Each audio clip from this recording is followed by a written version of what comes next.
आप सभी को हरे कृष्णा।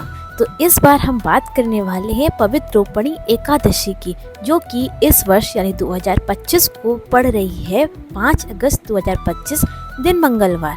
तो इस एकादशी की व्रत कथा क्या है और इसे हम कैसे करेंगे, चलिए जानते हैं। तो व्रत कथा शुरू होती है युधिष्ठिर महाराज से, जहाँ पर युधिष्ठिर महाराज ने कहा, हे मधुसूदन, कृपया करके श्रावण मास की शुक्ल पक्ष में आने वाली एकादशी का वर्णन कीजिए। ये बात युधिष्ठिर महाराज श्री कृष्ण से कह रहे हैं। तब परम भगवान श्री कृष्ण ने उत्तर दिया, हे राजन, मैं इस पवित्रता एकादशी का वर्णन करूंगा, जिसके श्रवण मात्र से व्यक्ति को अश्वमेघ यज्ञ के समान पुण्य प्राप्त होता है।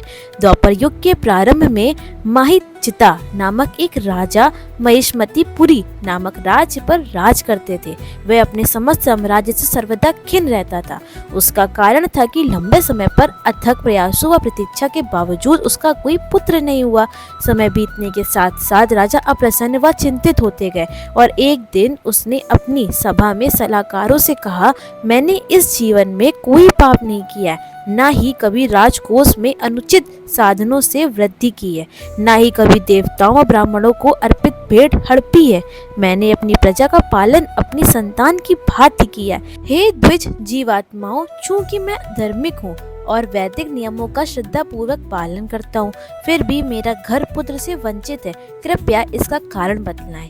ऐसा सुनकर राजा के ब्राह्मण सलाहकारों ने आपस में चर्चा की और राजा की समस्या के निराकरण हेतु विभिन्न संतों के आश्रमों में गए। चलते चलते वे लोमस ऋषि के आश्रम में पहुंचे, जिन्हें अपनी इंद्रियों पर पूर्ण नियंत्रण था, जो भूत, वर्तमान व भविष्य का ज्ञान रखते थे। प्रत्येक कल्प के पश्चात उनके शरीर का एक बाल टूटता था। राजा के सभी ब्राह्मण सलाहकारों ने उन्हें आदर पूर्वक प्रणाम किया और कहा, यह हमारा महान सौभाग्य है कि हम आपके दर्शन कर सके। लोमस ऋषि द्वारा उनके आने का कारण पूछे जाने पर उन्होंने राजा की व्यथा उन्हें कह सुनाई। उनकी निष्ठावान प्रार्थना सुनकर लोमस ऋषि एक क्षण के लिए ध्यानमग्न हो गए और राजा का पूर्व जीवन उनके समक्ष चलचित्र की भांति घूमने लगा। वे कहने लगे, आपके राजा अपने पूर्व जन्म में एक व्यापारी थे, परंतु और अधिकाधिक संपत्ति बनाने के फेर में उन्होंने कोई पाप पूर्ण कृत्य किए। वह अपना सामान बेचने के लिए गांवों की यात्रा करते थे और एक दिन इसी प्रकार यात्रा करते करते ज्येष्ठ मास के शुक्ल पक्ष की एकादशी के दिन उन्हें प्यास लगी। निकट ही उन्होंने एक सुंदर जलाशय देखा। वे जैसे ही वहां जल पीने लगे, वहीं एक गाय अपने नवजात बछड़े के साथ जल पीने आ गई। वे दोनों भी गर्मी के कारण प्यासे थे, परंतु जैसे ही उन्होंने पानी पीना प्रारंभ किया तो व्यापारी ने निर्दयता पूर्वक उन्हें एक और धक्का मार दिया और स्वार्थ पूर्वक अपनी प्यास बुझाई। गाय तथा बछड़े के प्रति किए गए इसी अपराध के कारण राजा पुत्र रत्न से वंचित है, परंतु पूर्व जन्म में किए गए अच्छे कर्मों के कारण उसे अबाधित राज्य का शासन प्राप्त हुआ। राजा के सलाहकारों ने कहा, हे प्रसिद्ध ऋषि, वेदों का कथन है कि पुण्यों का अर्जन करके व्यक्ति पूर्व जन्मों के पापों को नष्ट कर सकता है। कृपया कोई ऐसा उपाय बताएं जिससे राजा अपने पूर्व जन्म के पाप से मुक्त होकर पुत्र रत्न की प्राप्ति कर सके। लोमस ऋषि ने कहा, श्रावण मास के शुक्ल पक्ष में आने वाली पुत्रता एकादशी के दिन आप सभी और आपके राजा पूरी रात्रि जागकर कठोरता पूर्वक एकादशी व्रत का पालन करें। तब आप सभी इस व्रत से अर्जित पुण्य को अपने राजा को अर्पित कर दें। यदि आप सभी मेरे इन निर्देशों का पालन करेंगे तो निश्चय ही आपके राजा को पुत्र की प्राप्ति होगी।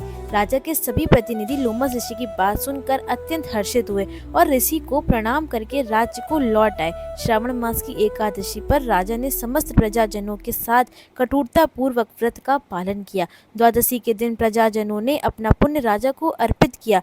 इन पुण्यों के प्रभाव स्वरूप रानी के एक अत्यंत सुंदर स्वस्थ बालक को जन्म दिया। भगवान कृष्ण ने समापन करते हुए कहा, हे युधिष्ठिर, यह एकादशी पुत्रता एकादशी के नाम से भी प्रसिद्ध है।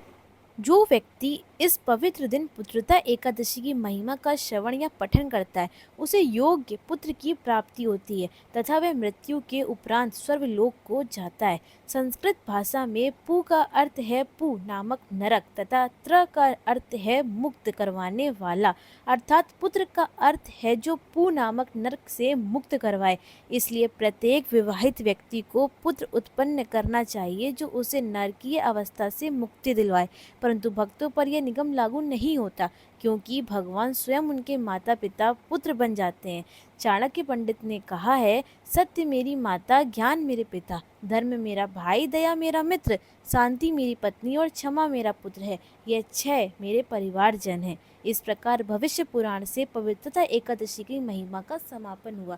तो मेरी आप सभी से विनती है कि आप सभी पुत्रता एकादशी या कह लो पवित्र उपन्ना एकादशी के दिन उपवास जरूर करें और इस व्रत कथा का श्रवण भी करें, क्योंकि इस कथा के श्रवण से व्यक्ति को अश्वमेघ यज्ञ के करने का फल प्राप्त होता है। तो आप सभी को श्रावण मास की दूसरी एकादशी यानी पवित्र उपन्ना एकादशी की बहुत बहुत शुभकामनाएं। कृपया करके हमारे चैनल को सब्सक्राइब और लाइक ज़रूर कर दें, ताकि हम अगले महीने भी इस एकादशी की कथा डालेंगे तो वो आपसे मिस ना हो। हरे कृष्णा।